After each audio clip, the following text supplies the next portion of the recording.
Salut et bienvenue sur RTI 1 pour ce 11e numéro du JT-IF2M 2014, votre journal des insolites et des faits divers du mondial en 5 minutes.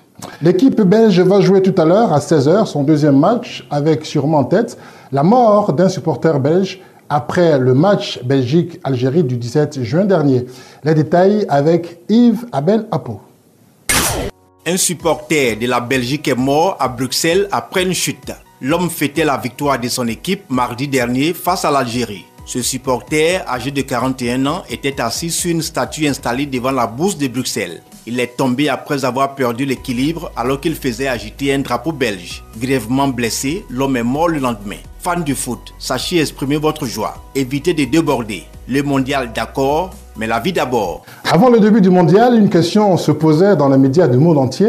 Qui va remplacer Paul le Poulpe, cet animal devenu une star, en prédisant les résultats des matchs du dernier mondial en Afrique du Sud? La réponse est trouvée. Lee Yong-pyo, d'origine sud-coréenne. Ses prédictions font peur. Alex Mokhtar. Lee Yong-pyo est en effet l'un des premiers à prédire la sortie prématurée de l'Espagne il y a un mois. L'ex-international coréen a également prédit les scores exacts des rencontres Côte d'Ivoire-Japon et Italie-Angleterre. Il a aussi vu avant tout le monde le but inscrit par son compatriote Lee Kun-ho, inscrit à la 68e minute contre la Russie. Au vu de l'intérêt suscité par la justesse de ses prédictions, l'ancien joueur a répondu sur Twitter « Je dis simplement ce que je pense et je n'ai pas de pouvoir magique ou d'information. Une prédiction n'est qu'une prédiction. Profitez simplement de la Coupe du Monde. » Ce soir, la rencontre États-Unis-Portugal prévue à 22h va se dérouler au stade Arena Amazonia. Jusque-là, rien d'insolite. En revanche, la suite de l'histoire vaut son pesant d'or. Le stade est construit au cœur de la plus grande forêt du monde. Il est unique et complètement écologique. Noélie Richard.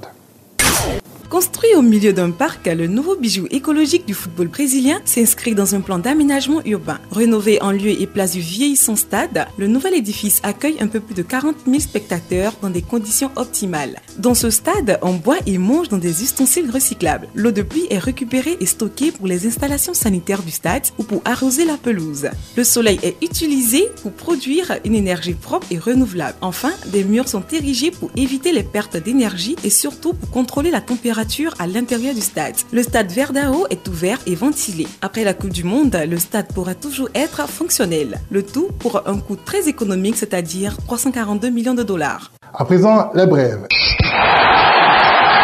Buteur, après seulement 31 secondes de jeu face au Ghana, le capitaine américain Clint Dempsey est devenu un véritable héros aux États-Unis après avoir passé 90 minutes sur le terrain malgré le nez cassé.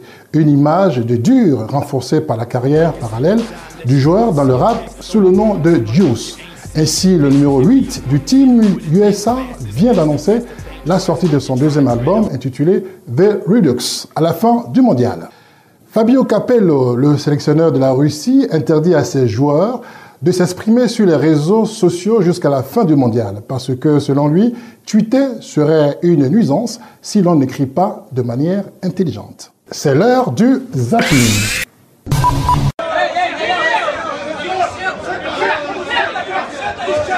Cette scène s'est déroulée mercredi, peu avant le début du match Espagne-Chili au stade Maracanã de Rio de Janeiro.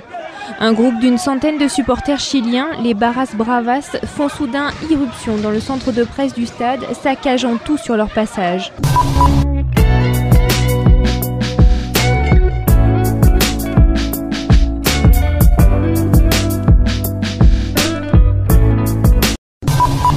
Les services de sécurité ont pu les maîtriser, mais d'importants dégâts matériels sont à déplorer.